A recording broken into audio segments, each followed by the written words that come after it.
اور جب تمہارے پروردگار نے تم کو آگاہ کیا کہ اگر شکر کرو گے تو میں تمہیں زیادہ دوں گا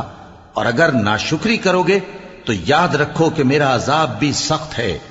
اور موسیٰ نے صاف صاف کہہ دیا کہ اگر تم اور جتنے اور لوگ زمین میں ہیں سب کے سب ناشکری کرو تو بھی اللہ بے نیاز ہے، قابل تعریف ہے۔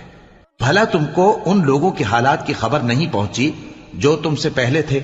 یعنی نوح اور عاد اور سمود کی قوم اور جو ان کے بعد تھے، جن کا علم اللہ کے سوا کسی کو نہیں۔ جب ان کے پاس ان کے پیغمبر نشانیاں لے کر آئے تو انہوں نے اپنے ہاتھ ان کے منہوں پر رکھ دیے کہ خاموش رہو، اور کہنے لگے کہ ہم تو تمہاری رسالت کو تسلیم نہیں کرتے، اور جس چیز کی طرف تم ہمیں بلاتے ہو ہم کو اس میں بھاری شک ہے۔ ان کے پیغمبروں نے کہا، کیا تم کو اللہ کے بارے میں شک ہے جو آسمانوں اور زمین کا پیدا کرنے والا ہے؟ وہ تمہیں اس